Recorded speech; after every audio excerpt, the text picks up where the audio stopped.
तो जो विटामिन का काम है वो है विटामिन ये। इसमें पौधा का जितना विकास के लिए न्यूट्रिएंट जरूरी है, चाहे वो मैक्रो न्यूट्रिएंट रहे चाहे माइक्रो न्यूट्रिएंट रहे, दो तरह का न्यूट्रिएंट होता है, वो सब है इसमें। बोरोन, कैल्शियम, है ना, और ह्यूमिक एसिड। अभी आप लोग बाजार जाएंगे तो अलग अलग चीज सब में डब्बा देगा, बोले मांगेंगे बोरोन, बोरोन का एगो डब्बा देगा, पैकेट देगा पाउडर जैसा, कैल्शियम का अलग पाउडर देगा, है ना, हाँ, नाइट्रोजन का अलग देगा।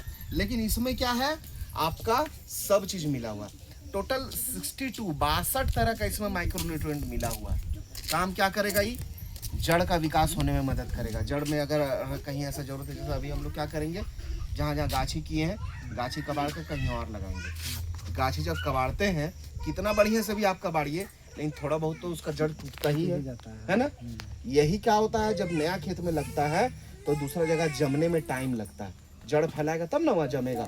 और उस समय किसान लोग परेशान हो जाता है कि क्या हुआ यार, ये तो ग्रोथ हो ही नहीं रहा है, मुरझा जा रहा है, ये हो रहा है। उस समय अगर हम लोग इस्तेमाल करते हैं तो क्या करेगा, ये जड़ का विकास होने में मदद करेगा। बहुत किसान ऐसा देखते हैं कि फूल हो रहा है, फूल हो रहा है, लेकिन फूल सब जितना हो रहा है सब झड़ जा रहा है, हो रहा होता है ना। तो झड़ क्यों जा रहा है, फूल बना है तो वो क्या करेगा, फ्रूट बनाने का कोशिश करेगा, फल बनाने की कोशिश करेगा। लेकिन फल कब बनाएगा, जब मेरा पास विटामिन रहेगा, तब ताकत रहेगा पौधा में, तभी ना वो बना पाएगा।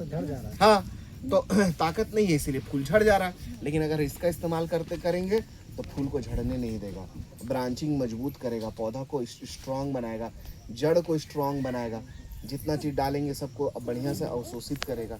तो इसका काम यही है, विटामिन का काम है। तो अगर इस दोनों का इस्तेमाल हम लोग करते हैं तो यूरिया डीएपी का खर्चा आधा करके हम लोग, है ना, और दवा का भी अच्छा से करके और अपना पौधा को विकास कर सकते हैं। कैसा लगा इसका डेमो? अच्छा है, समझ में आया? इससे भी हम लोग का दवा डालना ही पड़ता है। डालना ही पड़ता है, दवा तो डालना ही पड़ता है ना। और हम कितना भी यहाँ डेमो करके दिखा दें, सबसे अच्छा डेमो यही है कि एक बार आप लोग एक बार खेत में इस्तेमाल करके देखिए। जहाँ जहाँ इसको हम लोग दिए हैं, किसान हम लोग का बार बार इसको लेता है ना। हाँ, क्योंकि अच्छा काम करता है इसीलिए। हाँ, इसीलिए एक बार कम से कम इसका बड़ा फाइल भी आता है, 500 ml वाला फाइल भी आता है। एक बार छोटा छोटा फाइल यूज करके देखिए, जिसका बड़ा खेती है, जिसका बड़ा है खेत, बड़ा फाइल भी ले सकते हैं और इस्तेमाल करिए और खुद बताइए कि क्या काम किया, जैसा हम बताएं वैसा काम किया कि नहीं काम किया। और डेफिनेटली अगर आप लोग अपना मेहनत आधा करना चाहते हैं, उपज अगर बढ़ाना चाहते हैं, पैदावार बढ़ाना चाहते हैं, तो एक बार इसमें इस्तेमाल करिए, बढ़िया पैदावार होगा, बढ़िया चीज़, बढ़िया मुनाफा होगा। और कोई सवाल है ये दोनों को लेकर के तो आप लोग पूछ सकते हैं। अभी तो समझ में आ गया। बताइए, कोई किसी का भी कोई सवाल हो तो पूछ सकते हैं। खेत में कैसे डालना है, जैसे मान लिया जाए खेत में हम लोग यूरिया देते हैं, मान लिया 5 किलो यूरिया हम लोग मान लिया खेत में छीट रहे हैं, 10 किलो हाँ एक खेत में, हाँ तो उसको ऐसे 1 ml ना हो, 1 एकड़ में 5। जैसे देखिए डालना कैसे है, ठीक है ना, इसके बारे में समझा देते हैं। मान लीजिए आपका धान का खेत है, उसमें कैसे डालना है, ठीक है ना। पहले प्लॉट का साइज मान लीजिए 1 एकड़ है, 5 या 50 डिसमिल है, 50 डिसमिल से कम है, ठीक है ना, एक अंदाज रहता है ना।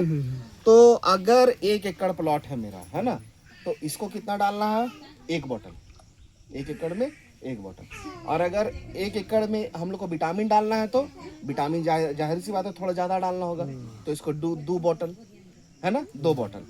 अगर 1 एकड़ से कम है, 50 डिसमिल कम है, तो आधा, इसको 1। समझ गए? अब डालना कैसे है, मान लीजिए हमको धान में डालना है ना। धान में हम कैसे डालेंगे, धान में कब हम लोग डाल सकते हैं, पहला जब अभी गाछी किए हैं उस समय हम लोग डाल सकते हैं। गाछी किसी का पतला है, किसी का पीला हो रहा है ना, मुरझा रहा है, ज़्यादा घना गाछी हो गया है, इसको डालिए।